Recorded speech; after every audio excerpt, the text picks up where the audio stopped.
Hello, good morning. Oh no, I've not taken that off. There we go. Good morning, guys. Those that are listening on audio, I completely forgot to take the overlay off the screen so you couldn't even see me. But you can't anyway if you're listening on Spotify and iTunes, etc. But good morning to everybody on YouTube. Hope you're doing good.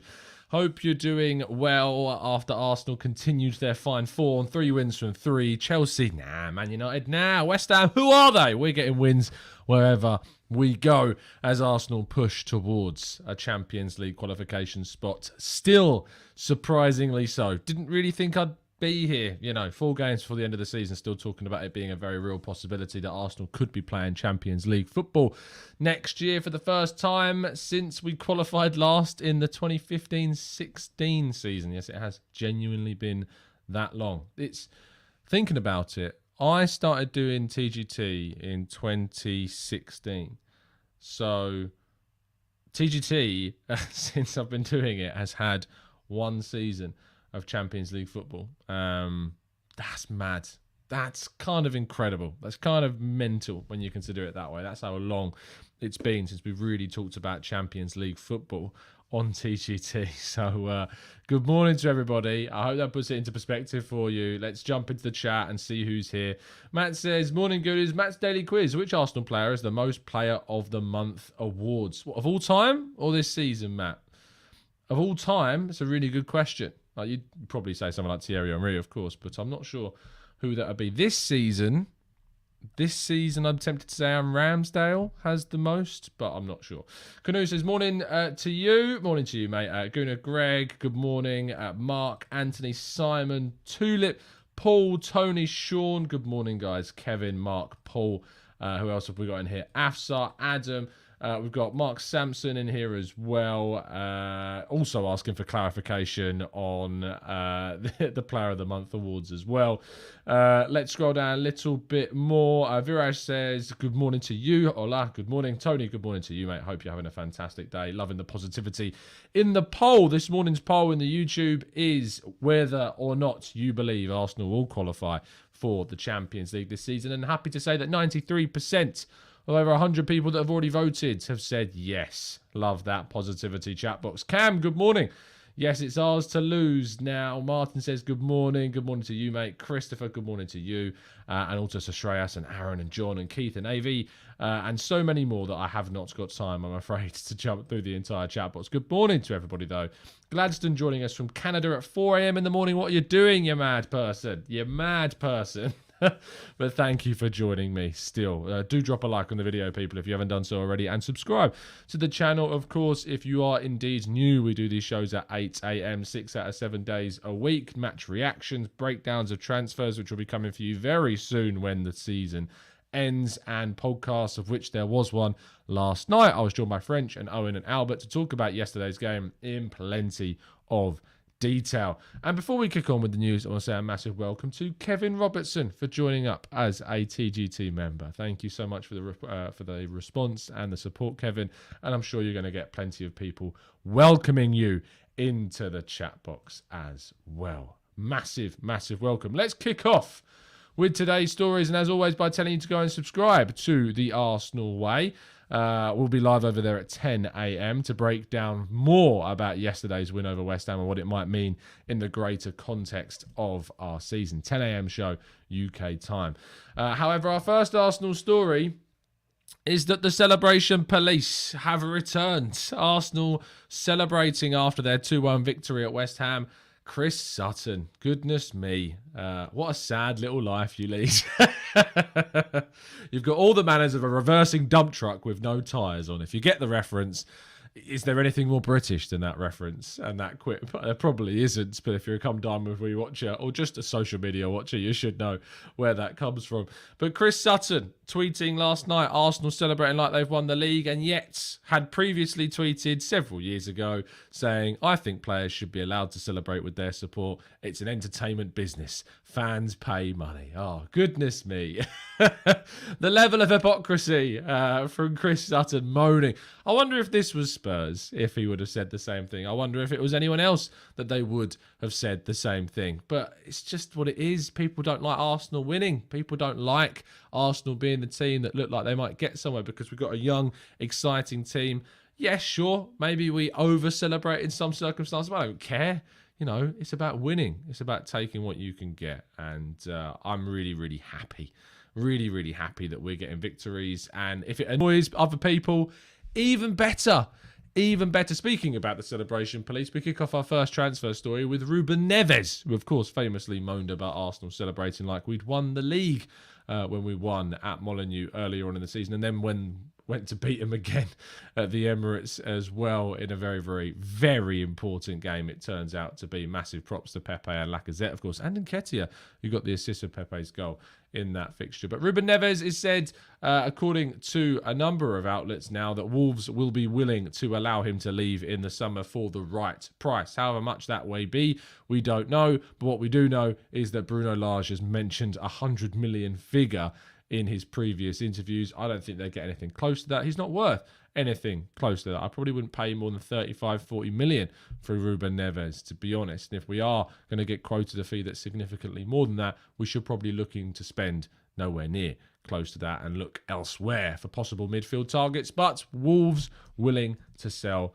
for the right price, it seems. A player that won't cost anything in regarding price is Paulo Dybala. Paulo Dybala will leave Juve at the end of the season with his contract expiring. Arsenal are said to be one of the leading candidates in offering him a possible contract. However, Arsenal will receive plenty of competition for Dybala's signature. Newcastle United now have supposedly made an offer to Juventus for Dybala over a possible move this summer. I imagine that Dybala will be looking to try and secure Champions League football as much as feasibly possible. Inter Milan, Arsenal and Spurs are interested, as are a number of other clubs in Spain. Atletico Madrid are also said to be interested too. But Newcastle's interest, I imagine, will be blown out the water by a team with Champions League football in the summer. Who they end up going for, we'll have to wait and see. But Newcastle are certainly going to be a force, and a growing one in particular, that will be looking to compete across the Premier League. And their ambitions are to be, of course, in European football as soon as feasibly possible. Now, Benjamin White did miss yesterday's game against West Ham because of a tight hamstring. It was confirmed by Mikel Arteta that he suffered the injury against Manchester United. The fact that he completed this game against Man United is more of a positive, despite the fact that he missed this one. Hopefully it is just a tight hamstring and that it's not going to be anything too problematic for the future, but he will be assessed in the next couple of days, according to the Spaniard, and we'll obviously find out more about this in Mikel Arteta's press conference ahead of the game against Leeds this weekend. You can imagine that press conference will take place probably Thursday, Friday at the latest, so hopefully we'll have some updates by that point in time. And regarding injuries, one player that we don't seem to be have to worry about is Takahiro Tomiyasu. Arteta said that it was just a case of, he came off, he couldn't complete any more of the game, and he should be fine. So no need to worry about Takahiro Tomiyasu.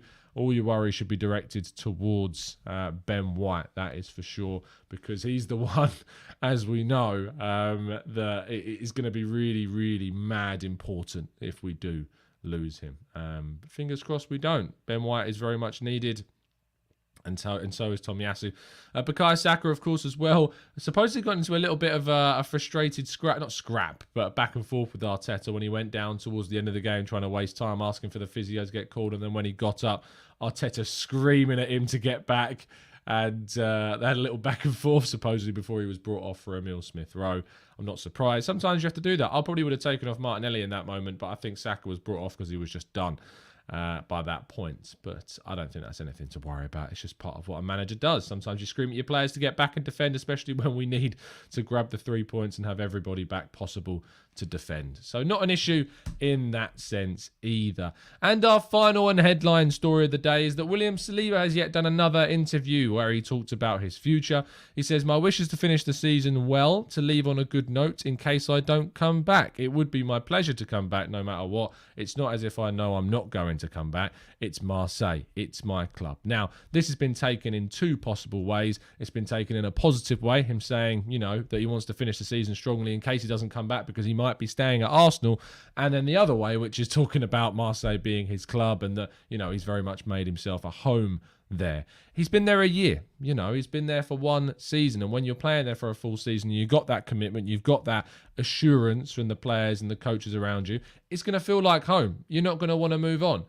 when he comes back to Arsenal in the summer, Arsenal need to integrate him. Arsenal need to get him into the squad. Arsenal need to make him part of this good feeling around the squad that is consistently talked about by the players, by the coaches, by even players that have moved on, like Pablo Mari on loan.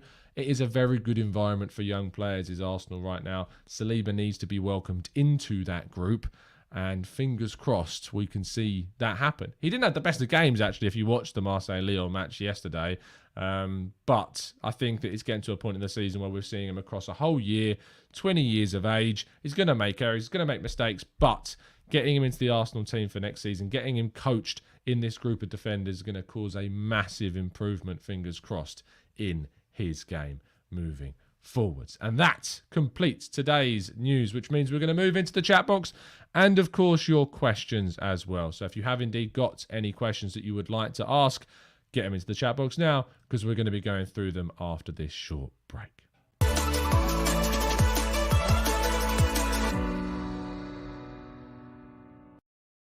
Okay, first things first, let's welcome Jonathan Ogle. Thank you so much, mate, for becoming a member as well. Really appreciate the support. Welcome to the family. We accepted a few more members into the Discord server over the weekend.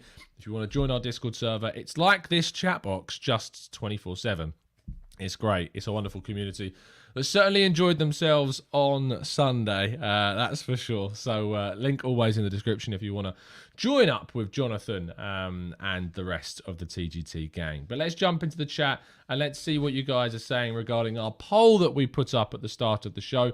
It's very simple. You see the poll in the chat, you drop a vote on it and you drop a like on the video, and then your work is done. But if you'd like to go further, you can even throw questions into the chat box as well. But 267 people have voted on our poll. Now 93% of you saying yes, Arsenal will qualify for the Champions League this season.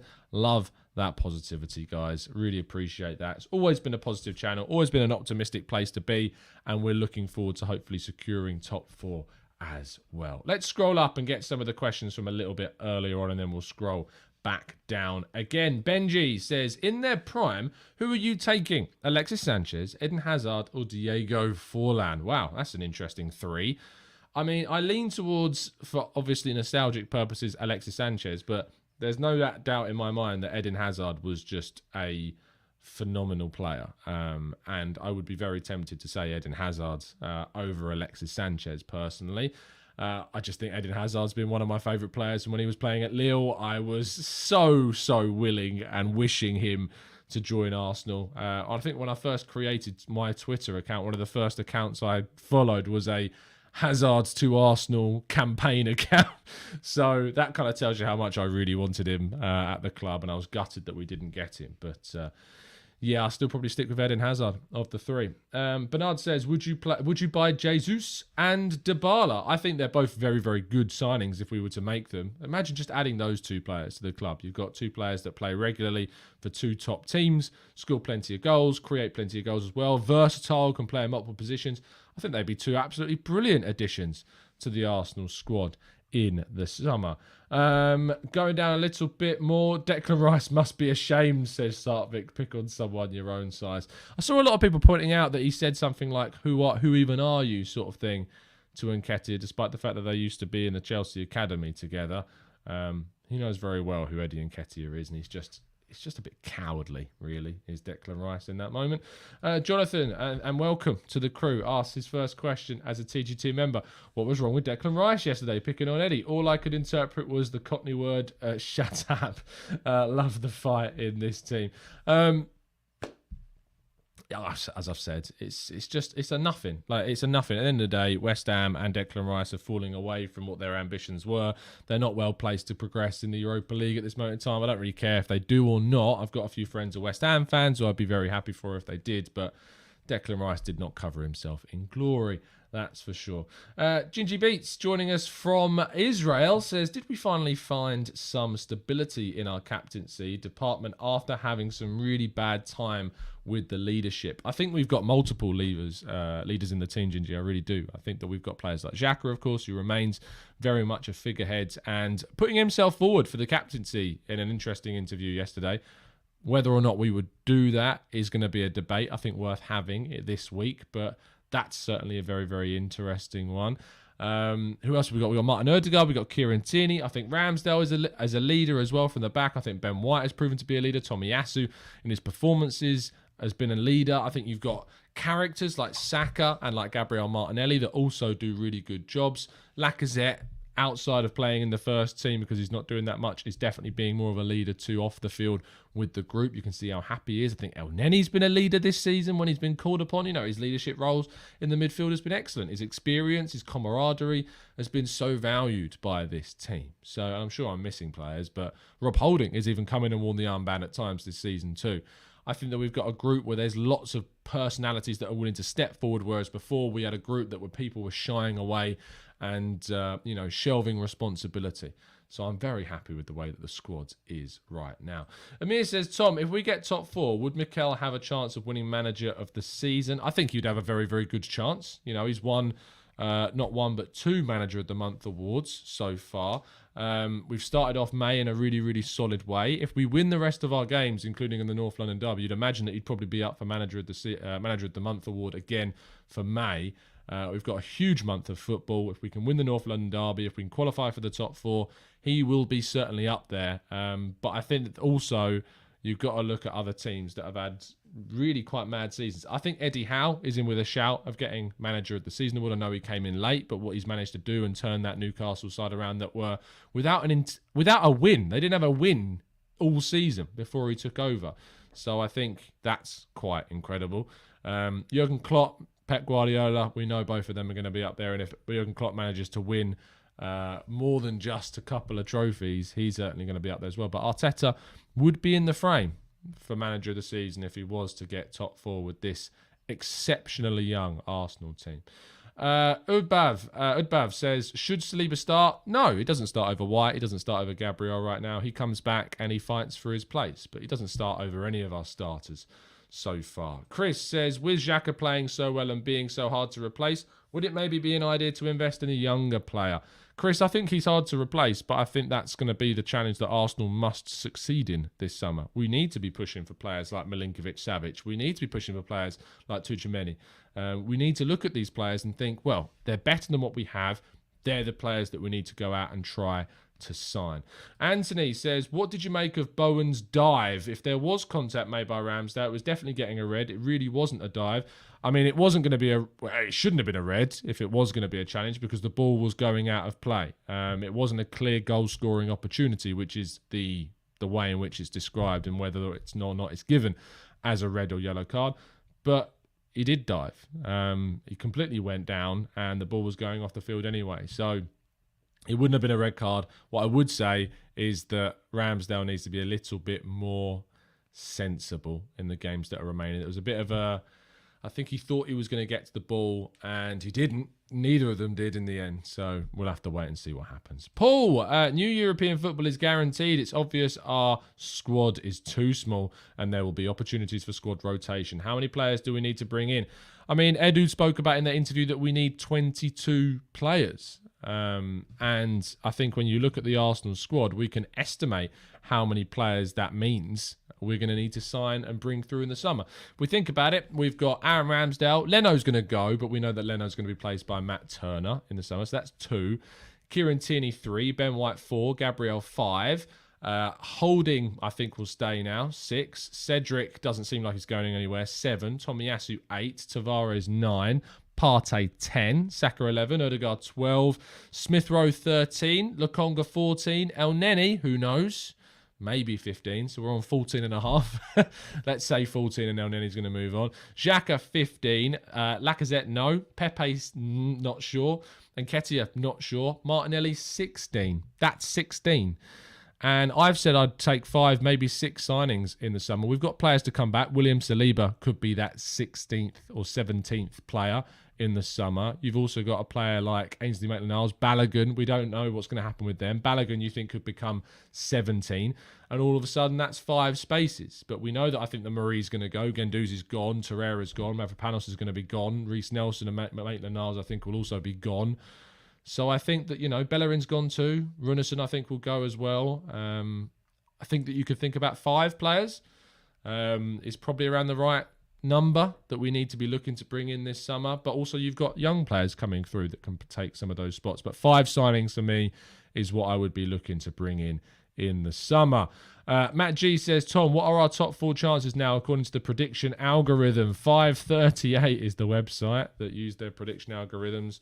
And according to 125 yesterday afternoon, so that actually was before the game. So I don't know if these are the latest kind of stats. They might be, to be fair, depending on when this website is. It might be based in the US, in which case, obviously, it would be after the Arsenal game. But it says here that Arsenal have a 70% chance of getting the top 4. Spurs, 30%. But we know that these can change. We know these change very, very quickly. So don't allow that to put you into a false sense of security. We've got plenty of work still to do. Amin says, if we qualify for the Champions League, how many players do you think we need? I think we are too short in the squad, and injury record shows we need 2 players at the same level in each position. As I said before, I think 5 signings as a minimum, but maybe even more than that, depending on who leaves in the summer. Benji says, Tom, would you consider keeping Reece Nelson and letting him fight for his place, or selling him for a slight profit? I would sell him, and I'd bring in better, because I don't think Reece Nelson is of a Champions League level. So I would be looking to sell and bring someone else in. Axel says, sorry I'm late. I feel ambivalent about the game yesterday. Anyone else? Grateful for the 3 points, but the performance makes me unsure. Look, I don't think any of the 3 performances we've just had give us any kind of confidence that we will smash this top 4 race and that we'll beat Leeds comfortably and that we'll win the North London derby. You know, I get the sense of apprehension. I think apprehension is probably the way I'm feeling right now. I think I need assurance, and I'm hoping that the Leeds game presents us with that chance for assurance. Speaking of when that is, I'm just checking if we play before Spurs or after. Liverpool play Spurs at and on Saturday, whereas we play on Sunday. So again, we could be in a situation where we are put under pressure by Spurs if they manage to get anything against Liverpool, and we play early on Sunday. But it does mean that we've got a whole week's rest. But it also does mean that Spurs have an extra day of rest ahead of the North London derby, which isn't ideal, but it is the situation that we're in. And actually what I have found is Arsenal tend to play better when we have those small gaps. If you remember, we played Liverpool on a Wednesday, and then we played Villa on early morning on a Saturday. We beat Chelsea on a Wednesday, and the same situation with Man United on the Saturday. We won both of those games. So I don't mind necessarily. I think sometimes there's a bit of impatience about this team that they want to get on the field, and having gaps between the games has actually proven maybe slightly detrimental to this team. But when there's a big gap between fixtures, our performances aren't necessarily as great as they always should or maybe could be. So that's an interesting thing to consider. People talk about it, oh, we have to get top 4 because, you know, we've had no European football. We've had big breaks between games. And actually, Arsenal need a little bit of rhythm. And when there's more than 6 or 7 or 8 days between games, it actually doesn't work out so well for Arsenal. Certainly one to maybe consider and think about. Ron, thank you so much for the donation, mate. That's really, really nice of you. What's your dream transfer window? Great show as always. Dream transfer window, strikers, Gabriel Jesus and Patrick Schick. Sergej Milinkovic-Savic as a central midfielder. Nahuel Molina or Timothy Castagna, either of those two in kind of a fullback position. I think that would be great for us as an option. And then one more, Cody Gakpo as a wide forward. So 3 forwards, a midfielder and a fullback. That's my dream transfer. And if you want to throw in another midfielder as well, and you want to bring me, say, Kamara from Red Bull Salzburg or Dominic Szoboszlai just to take the mick from RB Leipzig, go and do any of those, and I'm a very, very happy man. Garrett, thank you so much for becoming a member. I'm sure that the chat box is already welcoming you into the family as well, but thank you so much for the support, mate, and I hope you have a fantastic day. And if you are indeed an expert member or a TGT ambassador, you can join our Discord server. I'll make sure there's a new link put into the community tab, although I think there is already a pretty new link in the community tab. So if you go into the community tab after the show, you'll be able to see that, and it should take you into the Discord server for our members. Let's go to Brian, who says, my transfers, if we get top 4, are Fabian Ruiz, Tuchemeni, Bellingham. Wow, That's going to be very, very expensive. Osimhen and Spence. I don't know who. Oh, Bremer. Oh, yes, the Brazilian centre-back who I didn't know too much about prior. I mean, my focus has been on Arsenal this season. Jesus and Nkunku. I mean, that's a hell of a window, Brian. That's expecting, 200 million plus, maybe even 300 million plus, because I don't think Billingham's going for anything less than 80 odd million quid. I don't think Nkunku's going for anything less than, say, 50, 60 million quid. Jesus is going to cost you 30 odd million. Tuchemani's going to cost you 45 to 50 million. Fabio Ruiz is going to cost you about 20 million. Osimhen's going to cost you 60 something million quid plus. So that's a hell of a window, Brian, and very FIFA, if you like. So there you go. Oh, it's a sad Spuds fan in the chat. There we go. Let's go to not only a sad Spuds fan, but someone feels it's appropriate to use the Y word as well, unfortunately. Rich says, Tom, how do you feel about all the Nketiah praise from the pundits last night? I feel still we need to move on. His finishing isn't good enough for what we need next season, as much as I like the kid. Look, I think that Eddie Nketiah had a good performance in terms of what he brought to the team outside of his finishing. His finishing didn't leave much to be desired, although there were some decent shots in there. I think ultimately that you look at what Nketiah has brought since Lacazette's been out of the side, but I think Nketiah is going to be an important asset until the end of the season, but we need to move on and we need to improve on what he's capable of bringing to the team. Let's go to Amir, who says, Tom, in your opinion, what are the good and bad signs of Richarlison? Inconsistency, hot-headedness, immaturity. They're the negatives. The positives are, he's a very good player still. He's got quality about him. He's just not able to put it down on the pitch consistently enough. And I wouldn't be going near. I think his price would be silly as well. Priyank says, how is the Champions League seed for Premier League teams? Will we face easier teams if we finish third rather than fourth? I'm not sure. It's a good question. I'm not sure if we'd be in pot 2 or pot 3. We'd be in one of the two. But obviously the way in which the Champions League is changing in a couple of years' time, who knows? But I think that there is the opportunity to see Arsenal get into pot 2 based upon their coefficient. But we may be in pot 3. I have no idea what pot we would end up being in, but it could be that we're in pot 3 for the Champions League. I hope not. But I'd have to do a little bit of research because I'm not sure off the top of my head. Let's scroll up. I actually want to ask you something before we wrap up. We might be able to do a poll on this, but it's frustrating me. And I tweeted about this morning because I've seen, and you probably all of you have seen the song that came out by Louis Dunford over the last week, and the Angel is what it's called, with the lyrics "North London Forever." I had a couple of comments on videos. I've had some comments on social media that have criticised this.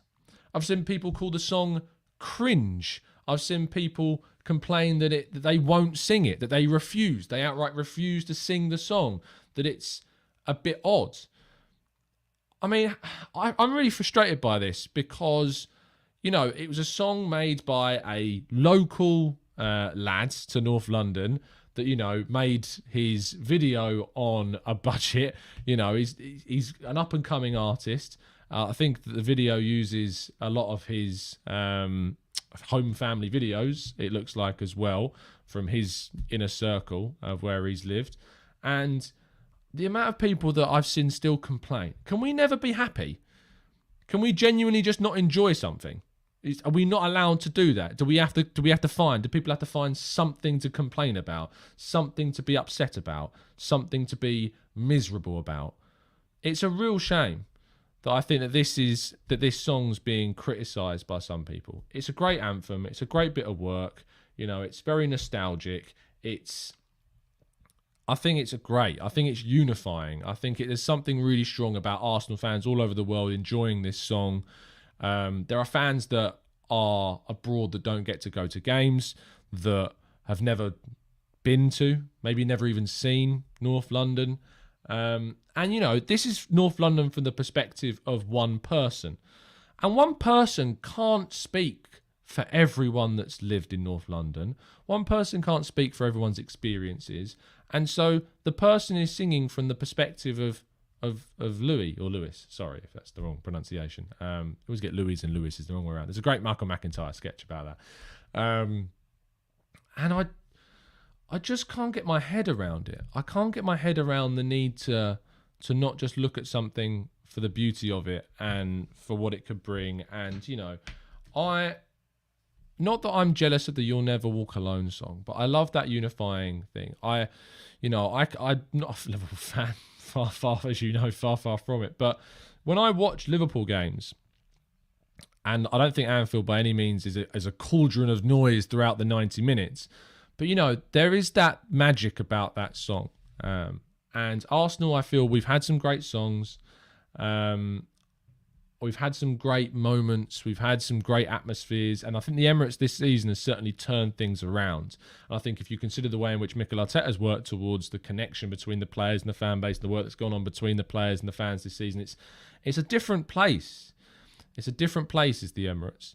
But I have always been a bit jealous that we've never, you know,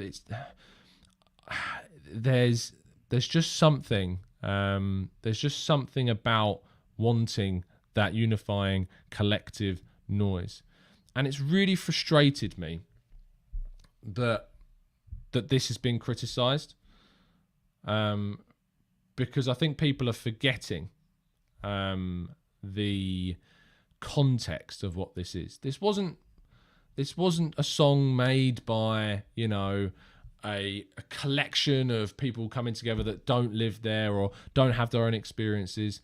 This song has come from one person who's lived in North London, and it's his experiences. I've seen criticisms of people saying that North London's not like how he's described anymore. And my response to that is that, have you listened to the lyrics to the song? Because in the song, the lyrics specifically talk about how North London has changed. That it's become, you know, a place built in chrome, and it's very, very different. And whilst the place may have changed, that the people still remain. And that's it. It's the people that encompass the area that brings the nostalgia and brings the familiarity to it. So that really, yeah, that really genuinely upset me seeing the people criticise Lewis for that song.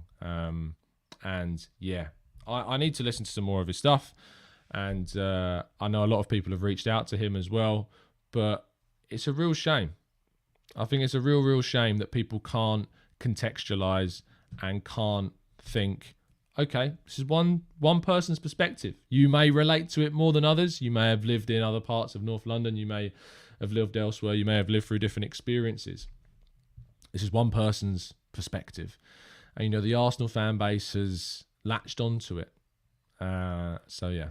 And fair play. If you don't like it, you don't like it. But I wouldn't really be going out to campaign and say, I refuse to sing it. I refuse to get involved in it. Because I think it's unifying. And I think we've seen a near unifying response to it as well. So there you go. I just wanted to finish the show talking about that. I'd love to know your thoughts. If for some reason you disagree with what I'm saying and you're entitled to your opinion, just please tell me your reasons. And before you do, go back and listen to it. Go back and find the lyrics online and read through the lyrics if you want. Before, you know, you have a snap judgment or a snap reaction. I think there's an element of jealousy as well. Not from everyone that's criticised it, but I think there's an element of jealousy as well from some people that have not come up with the song that has been widely accepted by a lot of the Arsenal fan base. I think there's an element of that about it. The same with like AFTV, and I don't want to like bring the two together because I know AFTV is very divisive, but you know, I think Robbie got a lot of criticism at the start, and a lot of it was kind of jealousy about why didn't they start or think of it first. I think maybe there's an element of that about this, that people are maybe jealous that someone else is getting some success, someone else is getting some attention, and someone else is getting a lot of praise. For coming up with something that has captured a lot of the Arsenal fans. And I think maybe even the size of the response has frustrated people, because if, you know, it was only a few people maybe liking it, it wouldn't bother him as much. But because it's such an overwhelmingly viral response we've seen in the last week, and we've seen some big Arsenal reporters, personalities, even players. I mean, I've seen Gilberto Silva tweet about it. I've seen Katie McCabe tweet about it. So I think Robin Moy as well has mentioned it too. So there's been lots of response to this, and I think maybe there's an element of jealousy perhaps about it. So, but I like it. I would just say, if you don't like it, do you really need to go out online and say, oh, it's cringy, and that you refuse to sing it? Well, I just think it's a bit sad, really. But it's just my opinion. And if you disagree with it, let me know in the comment section as to why. I will happily have a chat about it. Feel free to DM me on Twitter at the Gooner Talk TV, or on Instagram as well, the Gooner Talk. And yeah, I just wanted to bring that up because we talked about the song the other day and it got a bit of a response. And I'm struggling to understand what people's reservations are about it. So there you go.